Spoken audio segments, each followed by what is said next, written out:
Olá, seja muito bem-vindo ao Começo de Conversa, um programa de entrevistas diferente, um bate-papo franco, aberto, sem censura. O Começo de Conversa é transmitido por 3 emissoras, Supercanal TV, UNEC TV e TV Sistec. Ele também pode ser acompanhado pelas redes sociais. A palavra medicina é proveniente do latim e significa arte de curar. Cada vez mais a carreira tem se subdividido em especializações com o intuito de aprofundar os estudos e as técnicas para intervenções e tratamentos mais eficazes. A cirurgia plástica, por exemplo, tem evoluído em 2 direções. A estética, realizada pelo paciente com o objetivo de melhorar a aparência, e a reparadora, que procura corrigir lesões, deformações e defeitos adquiridos ao longo da vida. Para o nosso entrevistado de hoje, essa modalidade da medicina se tornou uma paixão.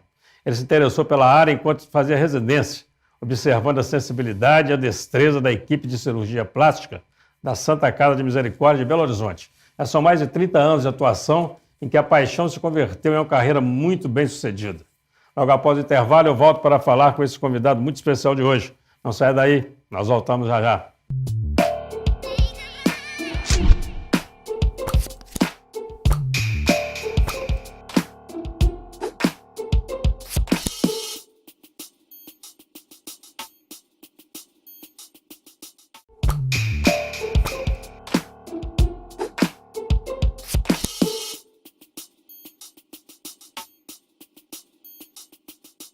Olá, estamos iniciando o Começo de Conversa aqui pela UNEC TV, Supercanal TV e TV Sistec. Vamos agora ao quadro Você na Tela, do Começo de Conversa. Meu nome é Marcilene, sou funcionária da instituição educacional UNEC. Gostaria de parabenizar o professor Eugênio pelo programa Começo de Conversa. Eu assisto e é um programa muito dinâmico. Parabéns a todos. Os nossos agradecimentos, o nosso abraço à nossa colega Marcilene Maria, ela que é funcionária da UNEC.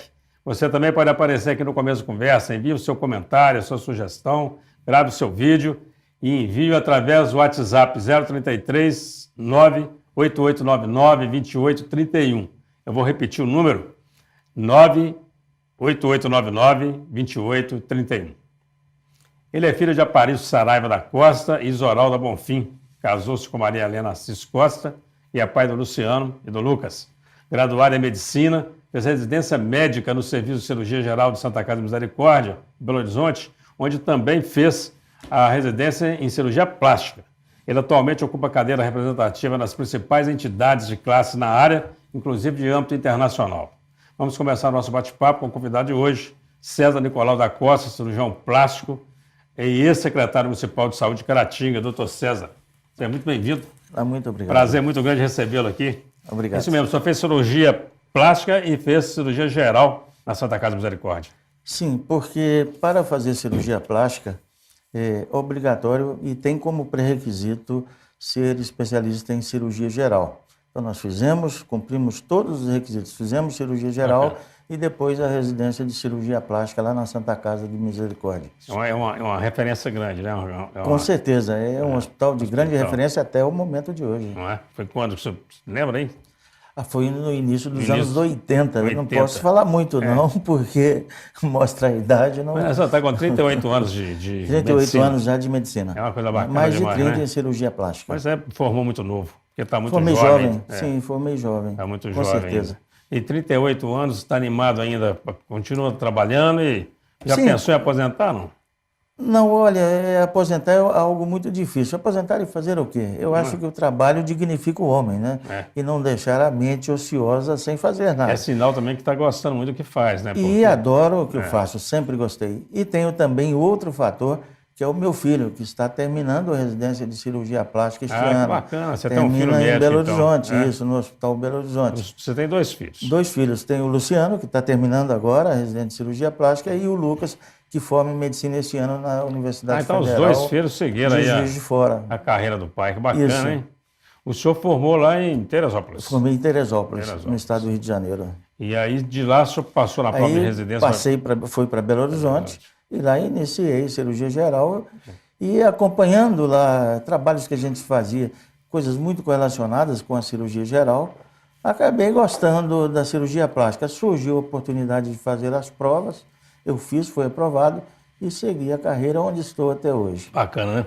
38 anos de atuação. Qual o balanço que o senhor faz desse Já período? é um bom tempo É? de atividade com E o a balanço? medicina e a cirurgia É. plástica. Bom, eu fiz a residência de cirurgia plástica na Santa Casa Misericórdia, em Belo Horizonte, e eu cheguei num momento, no início dos anos 80, um momento muito interessante, né? E agradeço muito aí a dois grandes mestres que eu tive lá na residência, que foram o Dr. Miguel Sanches e o Dr. César Ronateg. O Dr. César Ronateg fez residência na Suécia com um grande professor, o professor Tord Skog, e terminando o serviço de cirurgia plástica, ele foi convidado para participar na Guerra do Vietnã. E ficou por lá por volta de 2 a 3 anos e retornou ao Brasil fixando residência em Belo Horizonte. Ele foi como médico, claro. Foi como médico, pra poder... como cirurgião plástico, prestando serviço para os americanos. E você não imagina a sorte que eu tive de ele poder passar para a gente a experiência dele. Foram momentos muito interessantes, de convívio muito bom, e que nos deixa muita saudade, que ele faleceu faz aproximadamente 2 anos. Então, é a pessoa que eu não me esqueço. Ele foi a base do meu aprendizado em cirurgia plástica. Mesmo. Tanto nos procedimentos estéticos quanto os procedimentos reparadores, os quais ele tinha uma experiência, uma coisa impressionante. O senhor trabalhou tanto com estética como reparadora, não é isso? Hoje Sim, o senhor está mais focado na reparadora? Naquela época a gente trabalhava com tudo, era simultâneo, cirurgias estéticas, reparadoras, e tinha muita cirurgia reparadora, que a Santa Casa de Misericórdia de Belo Horizonte era e ainda é o centro de referência do estado de Minas Gerais, e até outros estados que acabavam indo para lá pelo Sistema Único de Saúde, na época o INAMPS, que depois foi modificando para chegar hoje ao que temos. O senhor hoje faz SUS. estética também? Faço estética. Hoje faço mais estética. Né? Acabo fazendo reparadora porque não tem outra forma. Como médico cirurgião plástico da Casa de Saúde União, que hoje está nos proporcionando atendimentos maravilhosos, reestruturou-se lá tudo e vai reestruturar mais ainda, agora com a possível criação da unidade de terapia intensiva, que vai nos dar mais tranquilidade, com certeza. Então chegam casos que acabo tendo que resolver todos eles, os traumas, que são frequentes aqui na nossa região. O senhor tem umas histórias muito interessantes, quer dizer, elas são interessantes pelo fato de serem diferentes, né? Da sua atuação como cirurgião plástico reparador, e que eu quero voltar nesse assunto, mas eu queria primeiro falar um pouco da sua experiência como ex-secretário de Saúde. O senhor foi secretário de Saúde no Municipal de Caratinga, não é isso? Sim. No governo do Zé de Assis. No governo do Zé de Assis. O Zé de Assis Costa que está me devendo a entrevista, né? Pode cobrar dele. Para aproveitar essa entrevista nossa aqui, deixar o convite para o ex-prefeito Zé de Assis para vir aqui no começo da conversa, para ele bater um bom papo aqui.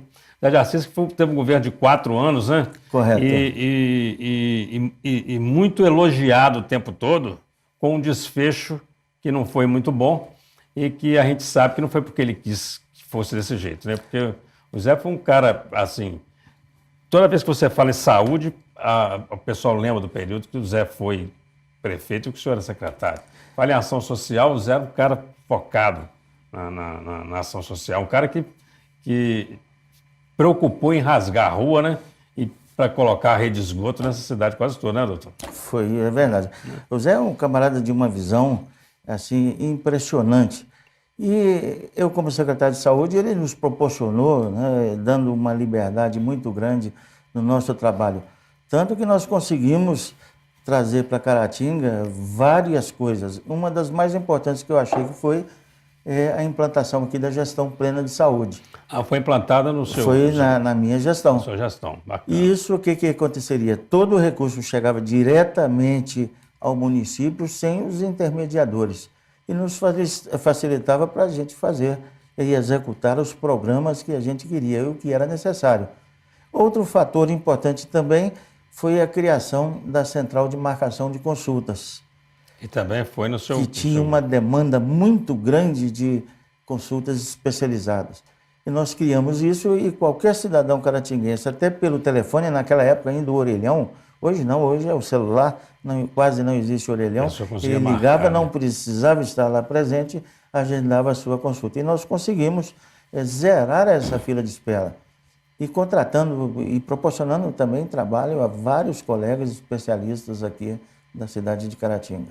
O senhor acredita que é possível o cidadão ele conseguir um serviço de qualidade, um atendimento de qualidade, num serviço público de saúde?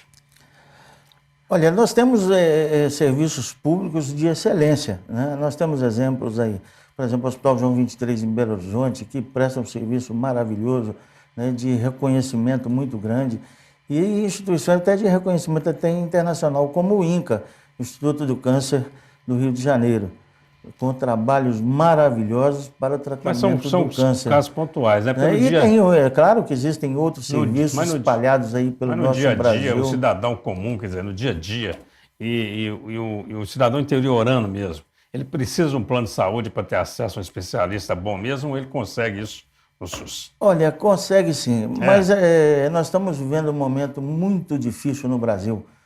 Não só na saúde, como na educação, segurança e tudo mais.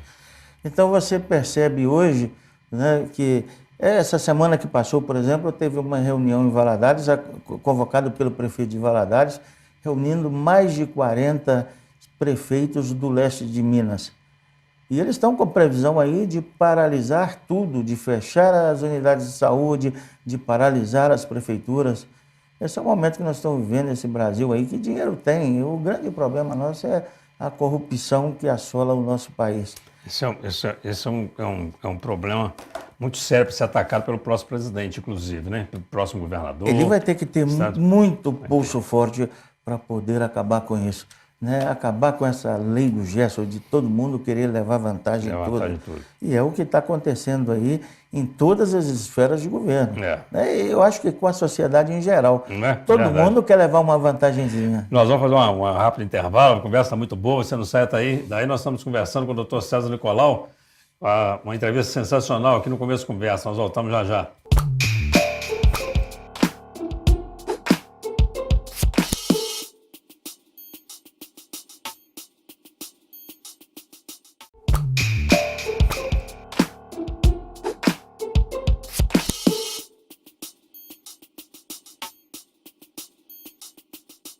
Olá, de volta com o Começo de Conversa, hoje recebendo o cirurgião plástico César Nicolau da Costa.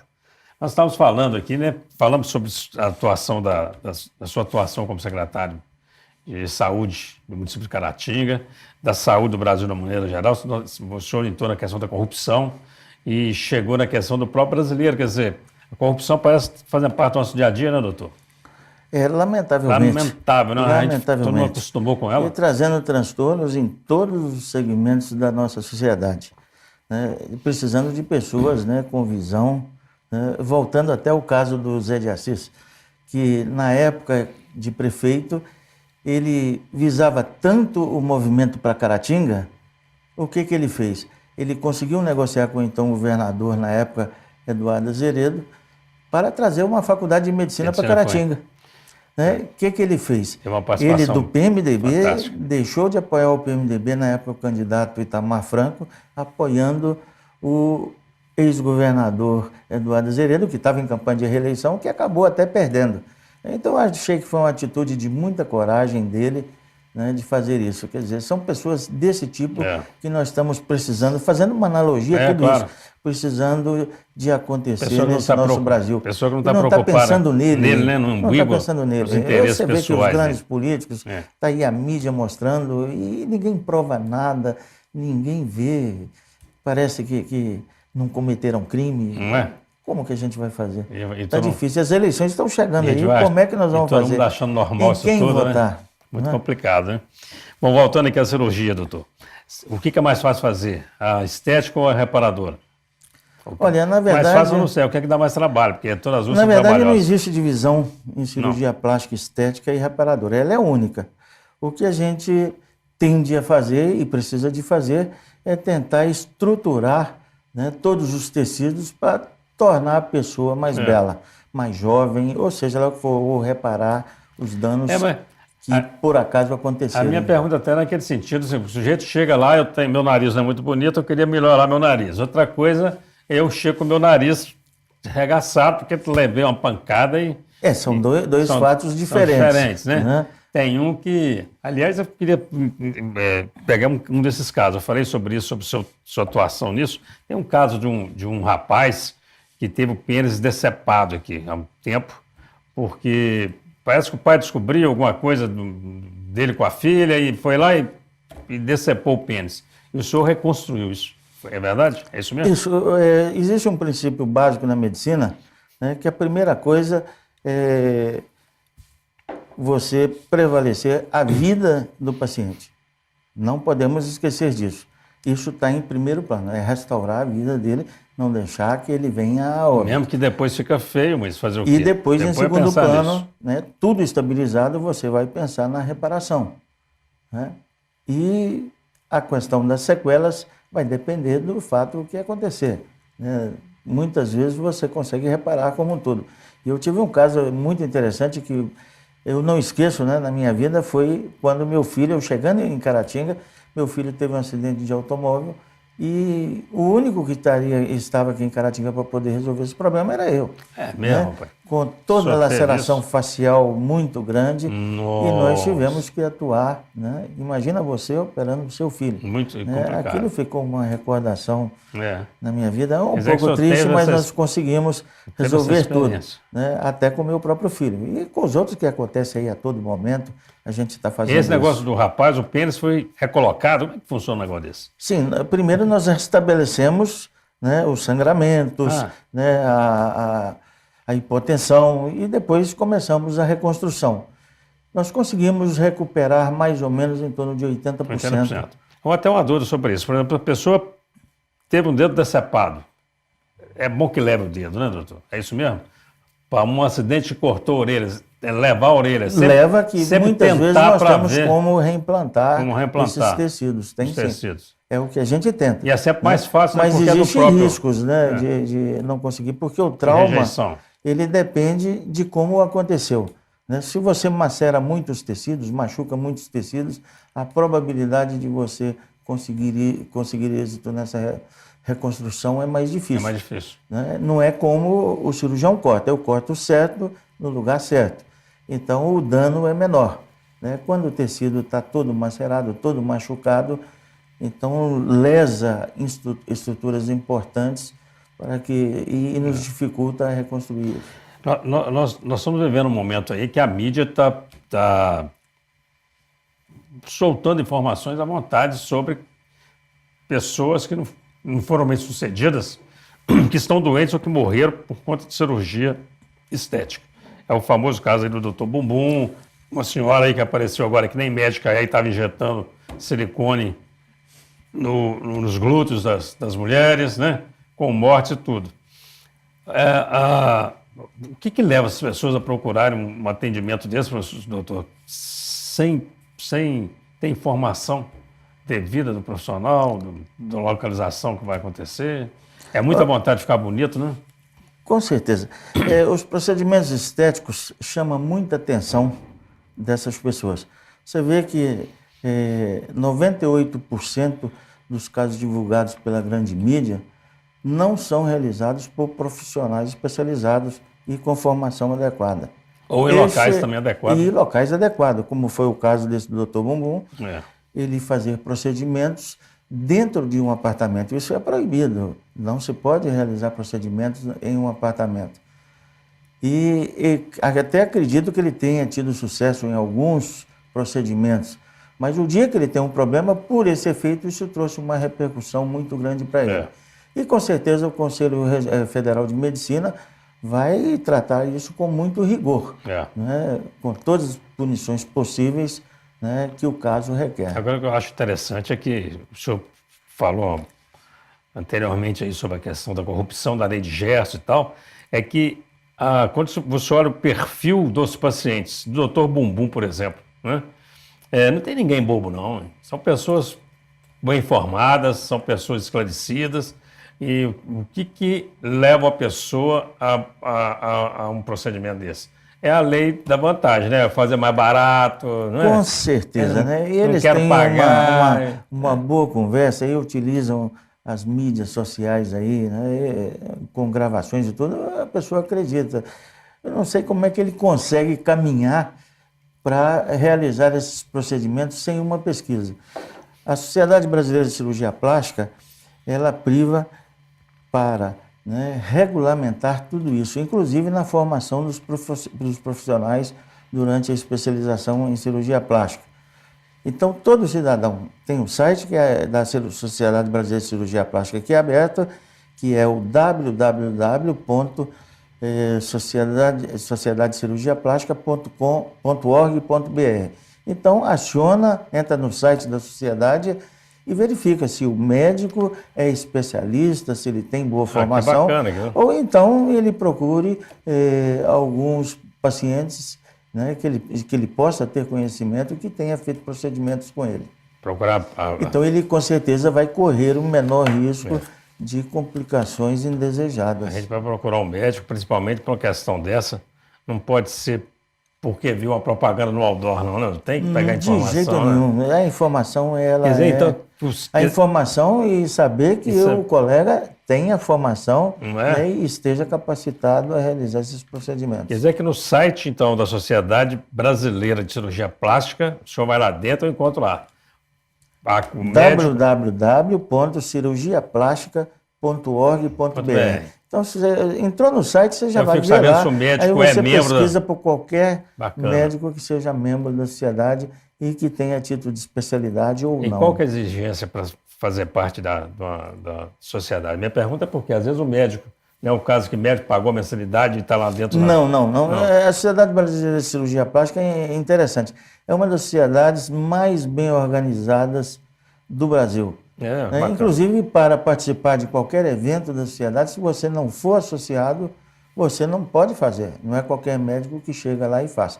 Isso você tem que ter o quê? Primeiro, a formação em medicina, 6 anos, 2 anos de cirurgia geral, 3 anos em cirurgia plástica e depois a prova de título de especialidade. Né? É mesmo? Mesmo que você não tenha, você até no período de residência, você já terminado faz parte da sociedade. Mas você ainda não tem o título. O título você vai fazer posteriormente para efetivar. Tanto que você, até então, não pode nem fazer divulgação, que é especialista, não tendo o título de especialidade. Bacana. Nenhum profissional pode fazer isso. Isso é norma do Conselho Federal de Medicina. Essa é uma informação muito boa. Nós vamos fazer um rápido intervalo, a conversa está muito boa, o tempo passa rápido, você não sai daí, nós estamos com uma conversa sensacional aqui com o Dr. César Nicolau da Costa. Ele que é cirurgião plástico e que está aqui hoje nos brindando aqui com essa boa conversa, no começo da conversa. Nós voltamos já, não sai daí.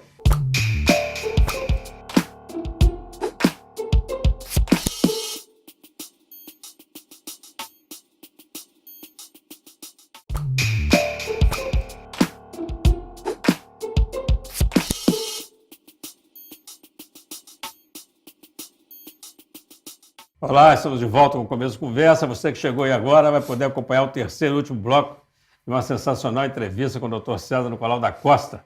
Ele que é cirurgião plástico aqui em Caratinga e atende a clientes de uma ampla região e já foi secretário de saúde. Dr. César Nicolau, nós estávamos falando da sua experiência, dos casos mais complicados que você já pegou, inclusive na cirurgia reparadora. Eu me lembrei daquele caso daquela moça lá de Vargem Alegre. É Vargem Alegre? Era funcionária do Correio?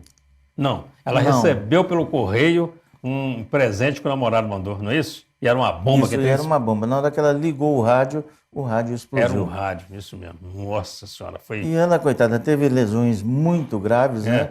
E nós partimos ainda sempre, como sempre, daquele princípio, né? Primeiro momento, preservar a vida da paciente. E segundo momento foi fazer as reparações, né? A correção dos traumas, das fraturas, de lesões que ela tinha múltiplas. Imagina uma bomba, aquilo sai explodindo tudo. Nossa. Tentamos recuperar e minimizar o máximo de sequelas possíveis. Ela posteriormente sumiu do nosso atendimento. Parece que ela se casou e foi para outro município. Graças a Deus que Eu deu nunca certo. mais a vi. Mas teve um Nunca caso mais que teve a uma vi. repercussão internacional, esse caso, Essa né? teve, inclusive eu saí na CNN Internacional dando entrevista. Né? Bacana, né? Eu fui famoso por 1 minuto. Não, minuto, nada. O senhor é muito famoso aqui na região pelo seu trabalho e pela sua dedicação a isso. E eu achei interessante o seguinte, porque a sua residência médica foi num hospital de grande porte. De grande porte, Grande com certeza. porte. Eu imagino que o número da traumatologia na Santa Casa seja muito grande, né? Assim, é de uma coisa assim muito múltipla, É. né? De procedimentos, né? De especialidades. Lá eram, na época, 1.200 leitos, imagina o que é isso. Né? E lá a gente fazia de tudo, cirurgia estética, cirurgia reparadora, e tinha o anexo da Santa Casa, que era o Hospital São Lucas, lá onde a gente, de fato, realizava as cirurgias estéticas. Eu ia Né? te fazer E era um movimento muito grande na época. Eu ia te fazer até uma pergunta, assim, como quem não é da área, né? Sobre essa sensação que não é muito boa de a pessoa chegar toda machucada, quer dizer, toda traumatizada, é isso? E você ter que cuidar da vida e ter que reparar isso. Mas você me contou o caso do seu filho, quer dizer, não tem experiência mais forte que essa, né? Você vê Sim, seu você filho tem que ter uma machucado. experiência muito ver grande, seu filho muito machucado. cuidado, muito zelo para E fazer a mão não isso. tremeu, não, doutor? Para atender seu filho? Como é que é esse Olha, negócio? até que não, mas quando terminou, aí sim, eu fui né? para um canto, com certeza eu desabei. Desabou, né? Com certeza. Complicado. Né? Tem algum caso assim na cirurgia que te chama mais atenção? Sem ser esse que eu já citei, claro. Que tenha mexido muito com você? Criança, Não, por eu exemplo, acho, criança assim, é complicado? são os tratamentos reparadores, né, de grandes queimados, de traumatizados, quando às vezes chegam vivos, né, Né? na unidade hospitalar. Muitas vezes, às vezes nem chega lá. A Né? pessoa Então, quando eu já chega vi com... tanta coisa nesses anos de trabalho, tantas coisas que mexem muito com a gente. Eu sou um ser humano como qualquer outro. E criança... Né? As minhas emoções funcionam, com certeza. Que bom, né? Criança, pior ainda. Que é pior, né? Com certeza. Você falou que as emoções funcionam, eu falei que bom, né? Porque que bom que o médico ele tem emoção mesmo, né, doutor? Olha, Ele existe precisa ter, um né? ditado muito interessante, né? Que o artesão trabalha com as mãos, o cientista com a mente e o artista com o coração. Quando você trabalha com as mãos, com a mente e com o coração, você é o cirurgião. Né? É um ditado, eu guardo isso comigo, muito bonito, né? E que mexe com qualquer um. A medicina, a cirurgia plástica em si, ela é uma arte. Ela é uma arte. Cirurgia estética, doutor, o que pode, o que não pode no atendimento de um desejo do cliente? Eu tenho dinheiro e eu quero, e chega e fala, eu estou querendo pegar meu olho, eu não quero assim mais não, eu quero que você estique ele para cá, quero que você mude a minha boca. É assim mesmo? Quer dizer, o cara por dinheiro o médico faz, quem manda é o cliente? Não é assim que, não é assim que funciona. Né? Em primeiro lugar, eu acho que a primeira consulta ela é fundamental. Existem casos, né, que muitas vezes o paciente fala, quanto custa uma cirurgia tal, assim. Não é por aí. Então você tem que fazer uma consulta, sentar com o seu médico, né, a gente ver as expectativas do paciente, né, e ver o que a gente pode fazer, que nós temos regras, né, existem regras para isso funcionar. Não é de qualquer forma que você vai fazendo o que a pessoa quer.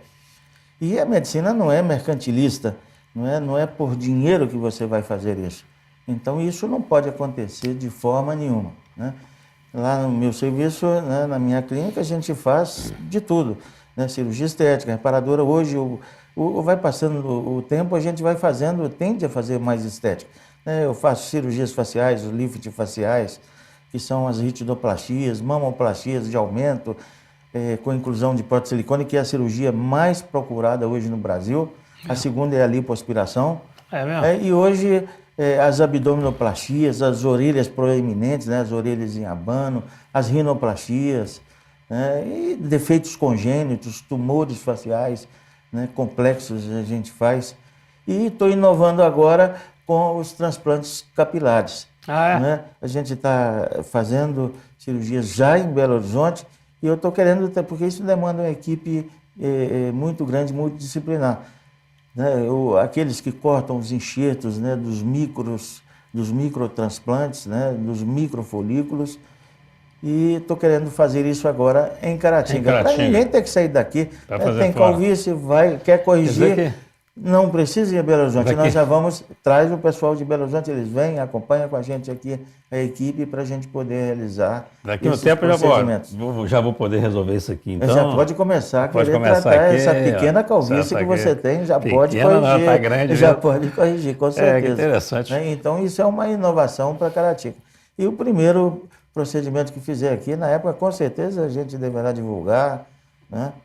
O transplante de capilar é feito com o próprio cabelo da pessoa, claro. Você tem 2 métodos hoje para o transplante capilar. O primeiro, né, quando você tem uma calvície muito acentuada, você retira um tecido aqui da região occipital, uma faixa de tecido, e corta todo separado, folículo por folículo, e faz o reimplante. Trabalhoso. E existe outro, quando é uma calvície menor, você faz a retirada dos implantes sem cicatriz.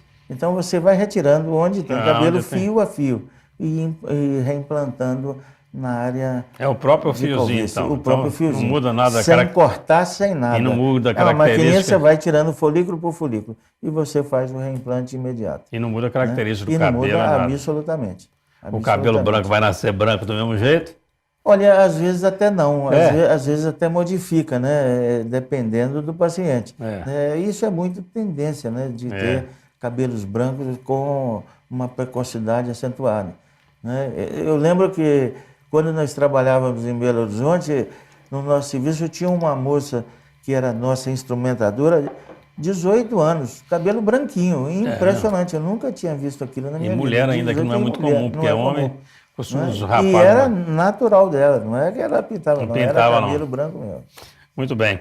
O doutor César, infelizmente, nosso prazo está acabando, a conversa está muito boa, foi um prazer muito grande recebê-lo aqui, mas só tem mais 1 minuto para suas considerações finais. Eu queria que o senhor se dirigisse a essa câmera aqui, deixasse o seu recado para os telespectadores da UNEC TV, TV Sistec, Supercanal, para os nossos internautas. Bom, o que eu queria deixar aqui é um recado para a população do leste de Minas. Antes de fazer qualquer procedimento estético, procure se informar através do site da Sociedade Brasileira de Cirurgia Plástica, www.cirurgiaplástica.org.br. E com isso, certamente você vai escolher o especialista ideal, capacitado, e diminuir a possibilidade de riscos não muito agradáveis. Tá bom, doutor Zé, muito obrigado. Prazer muito grande recebê-lo aqui, viu? O prazer é todo A bancada do começo aqui de conversa é sempre à sua disposição para um bom papo, para uma boa conversa. Ok, obrigado. Ok? E você que nos acompanhou aí, muito obrigado pela atenção, pela audiência e até o nosso próximo encontro, se Deus quiser.